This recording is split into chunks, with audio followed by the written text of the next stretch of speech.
10 के बच्चों का स्वागत है। सभी बालक बालिकाएं ध्यान दीजिए बेटा। हिमालय से महादेवी वर्मा जी यहाँ पर कवयित्री हैं। शांत गीत से उनके ग्रंथ से लिया गया है। यहाँ पर आपका शीर्षक है हिमालय से। ध्यान दीजिए बेटा, इसके माध्यम से महादेवी वर्मा जी ने मनुष्य के जीवन में हिमालय से शिक्षा लेने के लिए वर्णन किया गया है कि हम भी हिमालय जैसे कुछ बने। ध्यान दीजिएगा, बड़ा सुंदर पाठ है। हे चिर महान, हे चिर महान, यह स्वर्ण रश्मि छू श्वेत भाल, वर्षा जाति रंगीन हास, शैली बनता है इंद्रधनुष, परिमल मल मल जाता बतास, पर रागहीन तू हिम निधान, हे चिर महान, हे चिर महान। हिमालय शीर्षक से देखिए आप क्या कह रहे हैं। हे चिर महान। चिर माने होता है बहुत पुराने समय से, महान माने श्रेष्ठ होता है, महान महत्तर होता है, सबसे श्रेष्ठ होता है। कहते हैं हे चिर महान, बहुत समय से आप महान बने हैं, श्रेष्ठ हैं। हिमालय को उद्धृत करते हुए यहाँ हिमालय के आधार से लेकर के हम मनुष्य के जीवन में क्या आभा भर रही हैं महादेवी जी। यह स्वर्ण रश्मि छू श्वेत भाल। स्वर्ण माने सुनहली, रश्मि माने किरणें। यह सुनहली किरण छू श्वेत भाल। श्वेत माने सफ़ेद, भाल माने मस्तक। क्योंकि हिमालय पर्वत नाम ही उसका है, हिम उसके सिर पर है, बर्फ़ों का पहाड़ है, इसलिए श्वेत भाल। बर्फ़ कैसी होती है बेटा? सफ़ेद होती है। तो हिमालय का मस्तक जो ऊपर बर्फ़ ढकी हुई है, तो भाल कैसा है हिमालय का? श्वेत है। कहते हैं प्रातः काल की सूरज की किरणें जो सुनहली होती हैं, वो आपके सफ़ेद मस्तक को छू करके वर्षा जाती रंगीन हास, रंगीन रंग भरी हंसी वर्षा जाती है। अर्थात वो सुंदर किरणें सूर्य की प्रातःकालीन रंगीन हास बिखेर देती है। और क्या करते हैं? वो प्रकाश भगवान सूर्य का जो पीले रंग का आता है, सुनहले रंग का, वो और क्या बनता है? शैली बनता है इंद्रधनुष। शैली माने होता है टेढ़ी टोपी। तिकोनी चौकोनी टोपियों को शैली टोपी कहा जाता है। ये पहले ज़माने में अधिकांश लोग पहनते थे। तो शैली बनता है इंद्रधनुष। जो वर्षा ऋतु में इंद्रधनुष होता है, आप सभी ने देखा होगा। कहते हैं शैली बनता है, अर्थात तिरछाकार वक्र रूप में यह इंद्रधनुष शैली बनता है। इंद्रधनुष वही जो किरणें बरसाती हैं, सूर्य भगवान देते हैं अपना प्रातःकालीन किरणें, तो सफ़ेद मस्तक पर हिमालय के वो जो उनकी किरणें हैं, वो इंद्रधनुष जैसा बन जाता है। उसकी टोपी बन गई मस्तक पर, मालूम होता है। अर्थात हिमालय ने टोपी पहन लिया है इंद्रधनुष रूपी। परिमल मल मल जाता बतास। परिमल बने होता है बेटा रस सुगंध। बतास बने होती है हवा। कहते हैं हवा सुगंध पुष्पों की ला करके आपके अंग अंग में मल देता है। अर्थात हवा आपके अंग पर सुगंध का लेपन करती है। पर माने लेकिन, रागहीन तू हिम निधान। कहते हैं हे हिम निधान। हे निधान माने खजाना। हे हिम के खजाने, हे बर्फ के भंडार, अर्थात हिमालय तू रागहीन है। पर माने लेकिन तू तो रागहीन है। तुम्हें परिमल की सुगंध की कोई ज़रूरत नहीं है। कहते हैं तुम्हारे लिए उस किसी काम का नहीं, अर्थात तुम्हारी कोई इच्छा नहीं, तमन्ना नहीं है। आगे देखेंगे। नभ में गर्वित झुकता न शीश, नभ में गर्वित झुकता न शीश, पर अंक लिए है दीन छार। कितना सुंदर शब्दों का संयोजन है।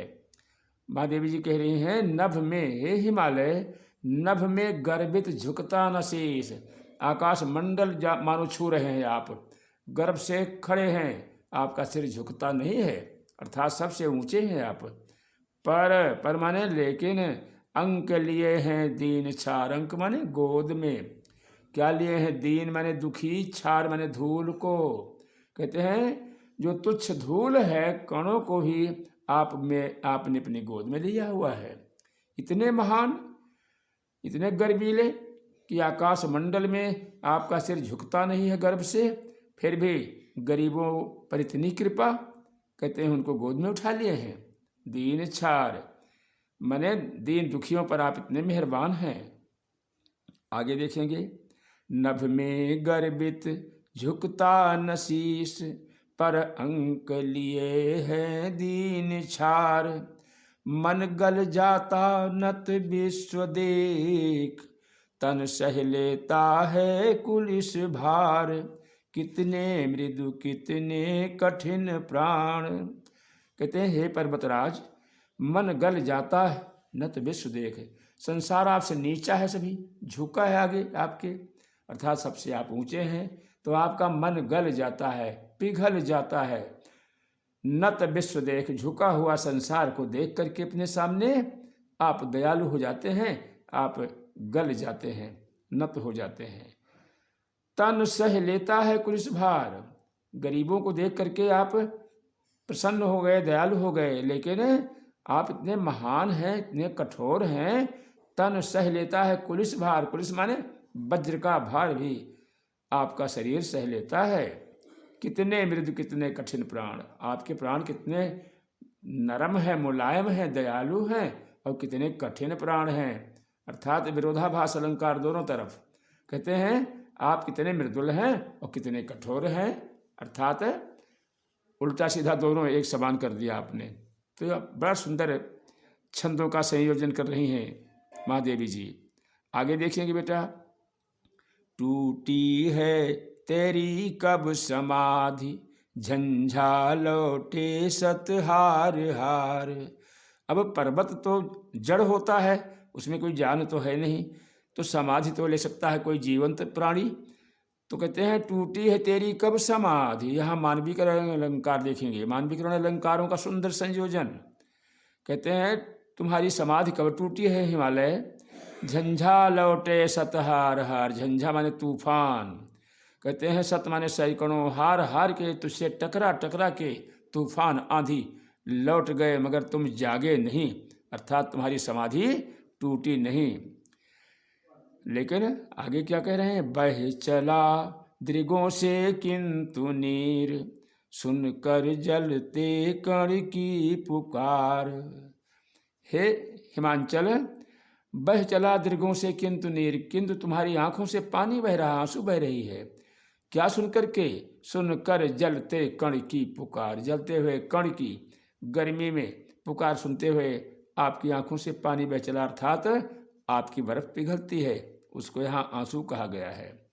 मैंने इतने महान, सुख से विरक्त दुख में समान, सुख से विरक्त दुख में समान।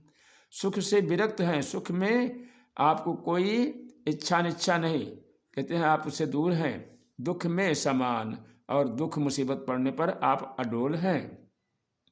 मेरे जीवन का आज मूक, तेरी छाया से हो मिलाप, तन तेरी साधकता छू ले, मन ले करुणा की थाह नाप, उर में पावस दृग में बिहान।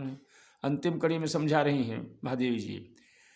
हे हिमालय, मेरे जीवन का आज, मूक माने होता है गूंगापन, अर्थात चुपचाप, तेरी छाया से हो मिलाप। जैसे तुम्हारे में महानता है, महिमामय आप हैं, ऐसे हमारे शरीर, हमारा जीवन भी इसी प्रकार हो जाए। हमारे शरीर तेरी साधकता छू ले, जैसे आप अडोल हैं ऐसे हमारे शरीर भी अडोल रहे। और मन ले करुणा की थाह नाप, जैसे आप महादयालु हैं, गरीबों पर दया करते हैं, ऐसे मेरा मन भी कृपा करे, गरीबों पर दया करे। उर में पावस दीर्घ में बिहान, उर माने हृदय में, पावस माने बरसात हो, तो दीर्घ में बिहान सवेरा हो, कहते इस प्रकार से मेरे जीवन में अपनी छवि आप डाल दीजिए हिमालय। इस प्रकार से आपने बेटा सुना कि हिमालय के माध्यम से कितना जबरदस्त, कितना सुंदर ढंग से महादेव वर्मा जी ने समझाया। हमारे मानव जीवन में शिक्षा आपने भर दिया है हिमालय के माध्यम से। कंठस्थ करे बेटा, अगला खंड फिर आगे पढ़ाया जाएगा। धन्यवाद।